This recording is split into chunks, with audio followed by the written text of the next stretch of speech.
নমস্কার বন্ধুরা, আমি ডোনা রিগালিস লাইফ কিচেন চ্যানেল নিয়ে তোমাদের সামনে এসেছি। আজকে আমি তোমাদের জন্য দই চিকেনের রেসিপি নিয়ে এসেছি। যারা কম মশলাদার চিকেন খেতে পছন্দ করো, এছাড়া যেটা ঝটপট হয়ে যাবে এমন রেসিপি আজকে আমি তোমাদের জন্য নিয়ে এসেছি। আশা করি তোমাদের আজকের রেসিপি ভালো লাগবে। আর যদি ভালো লাগে তাহলে অবশ্যই যাওয়ার আগে চ্যানেলটাকে সাবস্ক্রাইব করে তারপরে যেও। 500 গ্রাম চিকেনকে আমি খুব ভালো করে ধুয়ে নিয়েছি। এখন এটাকে ম্যারিনেট করব। তার জন্য প্রথমে দিয়ে দিচ্ছি 1.5 চামচের মতো নুন আর 1.5 চামচের মতো গোলমরিচের গুঁড়ো। এই দুটো উপকরণ দিয়েই চিকেনটাকে ম্যারিনেট করতে হবে। মোটামুটি 30 মিনিটের জন্য ম্যারিনেট করলেই যথেষ্ট। আর বিশেষ কোনো মশলা এর জন্য দরকার পড়বে না। সেই জন্য এই চিকেনটা খুব হালকা হয় খেতে আর ঝটপট রান্না হয়ে যায়।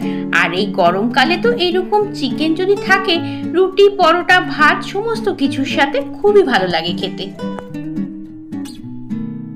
30 মিনিট পর ফেরত এলাম। আমি রান্নাটাকে হোয়াইট অয়েলে করছি, তোমরা চাইলে সর্ষের তেলে করতে পারো। চিকেনগুলোকে এখন আমরা ভেজে নেব। খুব বেশি কড়া করে ভাজবো না, মোটামুটি একটু হালকা ভেজে নেব। আর এইভাবে ভাজলেই চিকেনটা কিন্তু আমাদের 60% কুক হয়ে যাবে। দেখো তাহলে আমি কতটা পরিমাণ ভাজছি সেটা তোমরা আস্তে আস্তে করে ভিডিওটা দেখতে দেখতে দেখে নাও।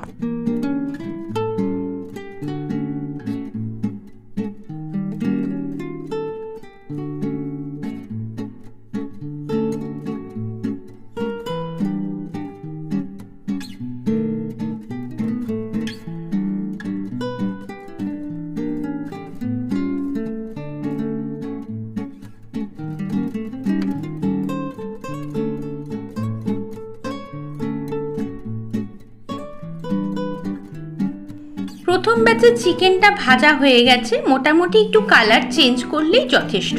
চলো এই চিকেনগুলোকে তুলে রাখি। এবার বাকি যে কটা চিকেন রয়েছে সেই চিকেনগুলোকেও ভেজে নিই। তারপরে আমি তোমাদের সামনে আবার ফেরত আসছি।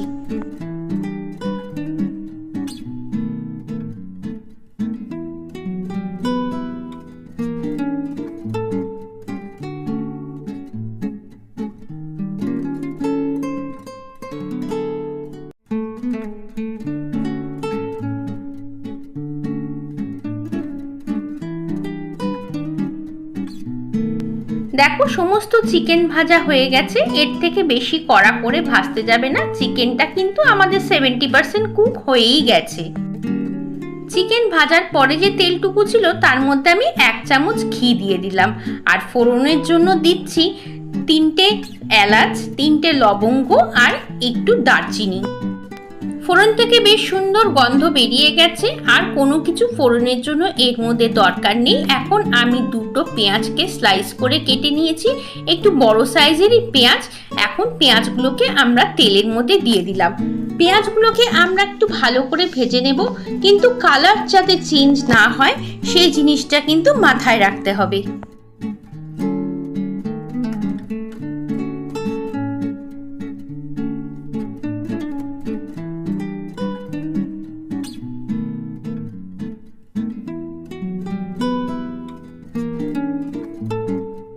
পেঁয়াজ ভাজার সময় গ্যাসের ফ্লেমটাকে মিডিয়াম টু স্লোতে রাখতে হবে।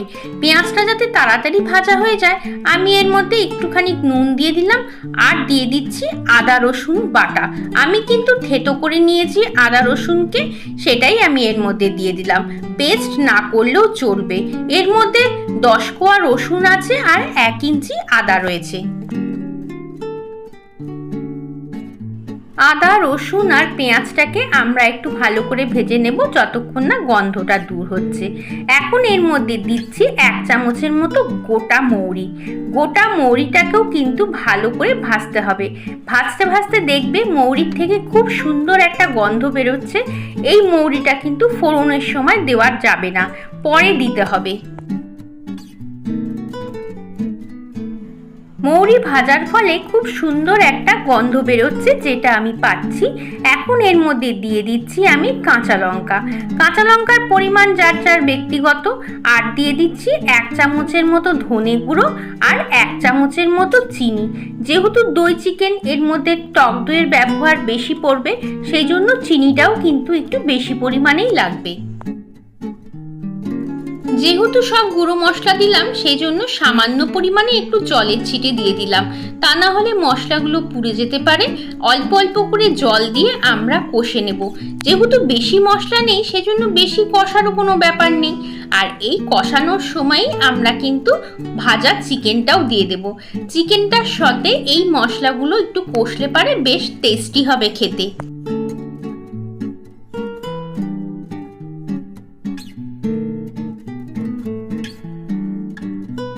এই চিকেনটা কিন্তু দুর্দান্ত হয় খেতে। তোমরা যদি একবার বাড়িতে ট্রাই করো তাহলে দেখবে মাঝে মাঝে এই চিকেনটা খাওয়ার ইচ্ছে হবে। দেখো সমস্ত মশলার সঙ্গে চিকেনটা কিন্তু ভালো করে মিশিয়ে দিলাম। এখন আমি এর মধ্যে দই দিচ্ছি। দইটাকে আমি খুব ভালো করে মিক্সির মধ্যে একটু ফেটিয়ে নিয়েছি, কারণ দইটা যদি একটু ভালো করে না ফেটাও তাহলে দানা দানা হয়ে থাকবে। আর দই যখন অ্যাড করবে তখন গ্যাসের ফ্লেমটাকে বন্ধও রাখতে পারো বা একেবারে স্লোতে রাখতে পারো। একবারে সব দই আমি মিশাইনি, অল্প করে মিশালাম। ভালো করে চিকেনের সাথে মিশে গেলে তারপরে বাকি দইটা দিয়ে দিচ্ছি।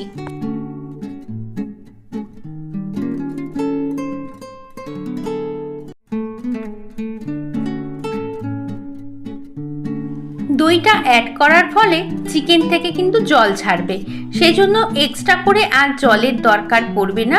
আর যদি তোমরা একটু ঝোল ঝোল খেতে চাও তাহলে অবশ্যই 1 কাপের মতো গরম জলের মধ্যে অ্যাড করতে পারো। এখন আমি এর মধ্যে দিলাম কাজু গুঁড়ো। আমি কাজু বাদামকে ড্রাই করে একটু গুঁড়ো করে রেখেছিলাম, জল অ্যাড করিনি। তোমরা চাইলে কাজু পেস্টও দিতে পারো, আর চাইলে পারে কাজু বাদামকে দইয়ের সঙ্গে বেটে সেটাও দিতে পারো।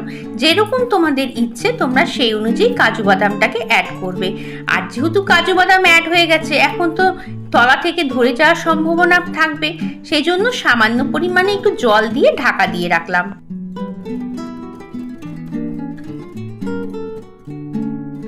7-8 মিনিট পর ফেরত এলাম। দেখতেই পাচ্ছ চিকেনটা একেবারেই তৈরি হয়ে এসছে আর তেল ছাড়া ছাড়া হয়ে গেছে, মানে আমাদের চিকেনটা একেবারেই রেডি। এখন আমি এর মধ্যে দিচ্ছি রোস্টেড জিরে গুঁড়ো। আমি জিরেটাকে শুকনো খোলায় একটু ভেজে নিয়েছি, তারপরে মিক্সিতে গুঁড়ো করেছি। এই জিরে গুঁড়োটা কিন্তু খুব সামান্য পরিমাণে দিতে হবে, একেবারেই বেশি দিলে ভালো লাগবে না। অল্প অল্প করে আমি 2 বার দিলাম। ধরে রাখো 1/2 চামচের মতো রোস্টেড জিরে গুঁড়ো দিলেই যথেষ্ট। আমাদের রান্না একেবারেই শেষ পর্যায়ে চলে এসছে। এখন আমি এর উপর দিয়ে সামান্য পরিমাণে একটু গরম মশলার গুঁড়ো ছড়িয়ে দিচ্ছি। যদি তোমাদের গরম মশলাটা দিতে না ইচ্ছা করে সেটা কিন্তু স্কিপ করতে পারো। ব্যাস, আর দিচ্ছি নামানোর আগে একটু কাসুরি মেথি, যেটা এই চিকেনের টেস্টটাকে আরও বাড়িয়ে দেবে। যদি সঙ্গে ধনেপাতা থাকে তাহলে অবশ্যই ধনেপাতা দিতে পারো। এখন যেহেতু ধনেপাতাটা পাওয়া যাচ্ছে না সহজেই, সেই জন্য আমি ধনেপাতার জায়গায় কাসুরি মেথি দিলাম। চলো এবার এটাকে গরম গরম পরিবেশন করে দিই। এই দেখো তৈরি হয়ে গেছে খুব কম সময়ে তৈরি দই চিকেন। এই দই চিকেন রুটি, পরোটা, ভাত, পোলাও, ফ্রাইড রাইস সমস্ত কিছুর সাথে ভালো লাগে। আর ঝটপট যেহেতু তৈরি হয়ে যায়, তাই হাতে যাদের কম সময় থাকে তারা অবশ্যই এই চিকেনটাকে একবার ট্রাই করো।